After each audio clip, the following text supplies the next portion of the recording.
दोस्तों नमस्कार, मैं नीतीश आप लोग को एजुकेशन हब विद नीतीश में स्वागत करते हैं। आज हम आप लोग के बीच लेकर आए हैं बहुत ही महत्वपूर्ण खबर जो कि बिहार लोक सेवा आयोग से निकल कर आ रहा है। एईडीओ का बहाली आप लोग के लिए आ गया। विज्ञापन संख्या 87/2025 शिक्षा विभाग बिहार के अंतर्गत सहायक शिक्षा पदाधिकारी के अंतर्गत कुल 935 पदों के पर नियुक्ति हेतु सुयोग्य भारतीय उम्मीदवार को विविध प्रपत्र में ऑनलाइन आवेदन आमंत्रित किए जाते हैं। ऑनलाइन आवेदन भरने हेतु विस्तृत दिशा निर्देश आयोग की वेबसाइट www.bpscbi.gov.in पर प्रदर्शित होगा। इन पदों पर कोटिवार विवरणी निम्नबद्ध है। इसमें अनारक्षित के लिए टोटल 384 सीट है, जिसमें 131 सीट महिला के लिए रिजर्व है। ईडब्ल्यूएस के लिए 93 सीट है, जिसमें कि 33 सीट महिला के लिए रिजर्व है। अनुसूचित जाति के लिए 150 सीट है, जो कि 53 सीट जो है महिला के लिए रिजर्व है। अनुसूचित जनजाति के लिए 10 सीट है, जिसमें 4 सीट महिला के लिए रिजर्व है। अत्यंत पिछड़ा वर्ग में 168 सीट है, जिसमें 59 सीट महिला के लिए रिजर्व है। पिछड़ा वर्ग में 112 सीट है, जिसमें 39 सीट जो है महिला के लिए रिजर्व है। और पिछड़े वर्ग की महिलाओं के लिए स्पेशल आरक्षण जो बिहार में है उसके लिए 28 सीट है। कुल टोटल सीटों की संख्या 935 है, जिसमें महिला के लिए 319 सीट रिजर्व है। 19 सीट जो है स्वतंत्रता सेनानी के नाती पोता नतनी पोती के लिए रिजर्व है। इसमें क्या है कि अध्यादेश विभाग द्वारा प्राप्त अधियाचना में संशोधन होने पर प्रकाशित रिक्तों की संख्या घट बढ़ सकती है। इसका जो मूल वेतन है जो 29,200 है, लेवल 5 की नौकरी है। लेकिन ये जो है पदाधिकारी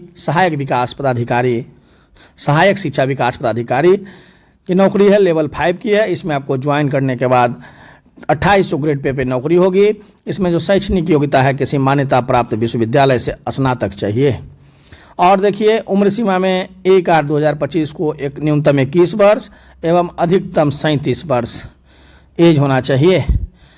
कार्मिक एवं प्रशासनिक सुधार में दिनांक 16/7 एवं समान प्रशासनिक विभाग संघ के आलोक में बिहार सरकार के नियमित रूप से नियुक्त सरकारी सेवक के लिए 5 वर्षों की छूट अनुमान है, परंतु उक्त आयु सीमा की छूट अवधि में प्रतियोगिता परीक्षा में शामिल होने की भी अनुमति तभी दी जाएगी जब उनके द्वारा अब तक अधिकतम 5 वर्ष अवसरों का उपयोग नहीं किया गया है। बिहार सरकार के सरकारी सेवक को आयु सीमा में छूट का दावा करने की स्थिति में सक्षम प्राधिकार द्वारा निर्गत प्रमाण पत्र जमा करना होगा। बिहार सरकार के सरकारी सेवकों को सेवा में आने के उपरांत उनकी पूरी सेवा अवधि में बिहार लोक सेवा आयोग द्वारा आयोजित प्रतियोगिता परीक्षा में सम्मिलित होने के लिए परीक्षा में बैठने के लिए कुल 5 ही अवसर मान्य होंगे। समान प्रशासन विभाग में के संकल्प में 22/1/2000 के आलोक में अधिकतम आयु सीमा के अतिरिक्त दिव्यांगों को जो है 10 वर्ष की छूट दी गई है। भूतपूर्व सैनिकों के भी इसमें जो है आवेदन की तिथि 57 वर्ष तक की होना चाहिए। इसमें का जो अब आइए हम लोग इसका सिलेबस देखते हैं। सिलेबस जो है बहुत ही जटिल बनाया गया है। जितना इजी आप लोग सोच रहे थे उतना इजी सिलेबस नहीं है। ऑब्जेक्टिव है, लेकिन आपको समान अंग्रेजी का 30 अंक का एग्जाम होगा और समान हिंदी का 70 अंक दोनों जो होगा वस्तुनिष्ठ होगा। प्रश्नों की संख्या 100 रहेगी। कुल अवधि जो है 2 घंटा है और जो है 100 अंक का कुल होगा। Qualifying marks 30% marks in both language. प्रत्येक प्रश्न दूसरा ये समान अध्ययन, इसमें 100 गो जिक्के होगा। जिक्के जीएस का क्वेश्चन होंगे वस्तुनिष्ठ होंगे, जो कि 2 घंटा का होगा। यह जो है बीपीएससी का प्री लेवल का ही एग्जाम होगा।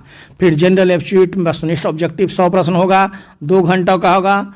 इसमें भी जो है आपको जो है 0.33 माइनस मार्किंग 1/333 मार्किंग का प्रावधान है। समान भाषा समान अंग्रेजी एवं समान हिंदी में पत्र क्वालिफाइंग होंगे, जिसमें से प्रत्येक में न्यूनतम 30% अंक प्राप्त करना अनिवार्य होगा।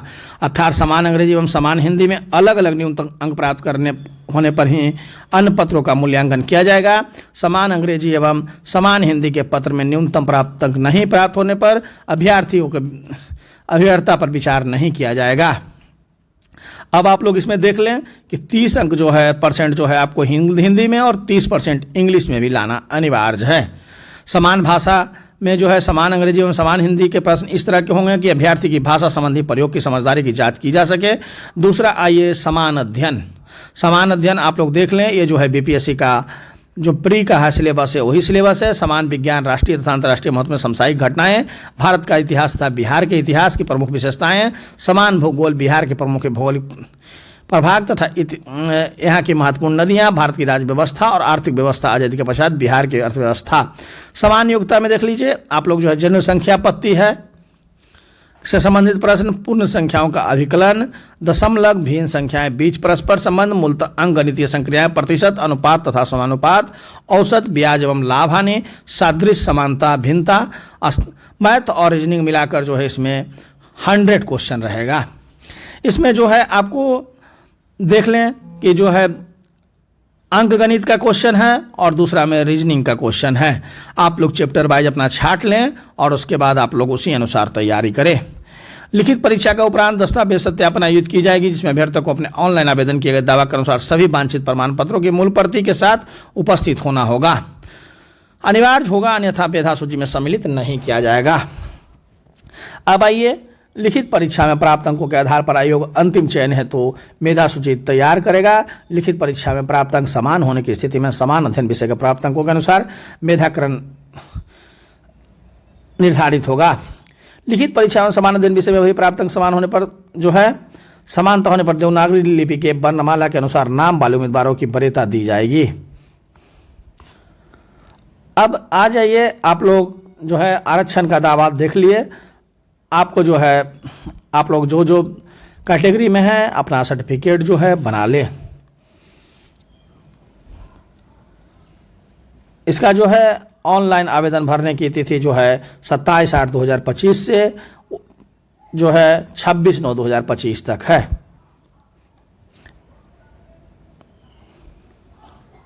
इसका जो है समान प्रशासन बिहार के संकल्प में इतना 21 का लोक में प्रत्येक अभ्यर्थी को मात्र 100 रुपया ही परीक्षा शुल्क जमा किया जाना है। जो भी अभ्यर्थी, वैसे अभ्यर्थी जो ऑनलाइन आवेदन में पहचान पत्र के रूप में आधार संख्या अंकित नहीं की करेंगे, उन्हें बायोमेट्रिक के फी के रूप में 200 रुपये अतिरिक्त शुल्क का भुगतान करना होगा। अगर आपके पास आधार कार्ड नहीं है तो आपको 200 रुपया अतिरिक्त देना होगा। यह है AEDO का नोटिफिकेशन। इसमें जो है सहायक शिक्षा विकास पदाधिकारी के नाम से ये फॉर्म जो है ये न्यू कैडर है। आप लोग इसमें ज्वाइन करने के बाद जब ज्वाइन करिएगा तो नौकरी कुछ दिन के बाद आपको BEO बनाया जाएगा, ब्लॉक एजुकेशन ऑफिसर, प्रखंड शिक्षा पदाधिकारी। इसलिए आप लोग जो है इसे छोटा पोस्ट न मानकर दिन रात तैयारी में लग जाएं। थैंक यू, धन्यवाद। आप लोग ये भी जान लें, सचिवालय सहायक DSO से सबसे पहले आपकी बहाली AEDO की क्लियर होगी। थैंक यू, धन्यवाद। आप हमारे चैनल पर बने रहें। हमारे चैनल को लाइक, शेयर, सब्सक्राइब करना ना भूलें। साथ ही साथ बेल आइकन बटन को भी दबाना ना भूलें, ताकि जो भी महत्वपूर्ण वीडियो हम लाएं आपके पास जल्द से जल्द पहुंच जाए। Thank you. अब जो है हम इसका विशेष सिलेबस लेकर अगला वीडियो में आएंगे। धन्यवाद।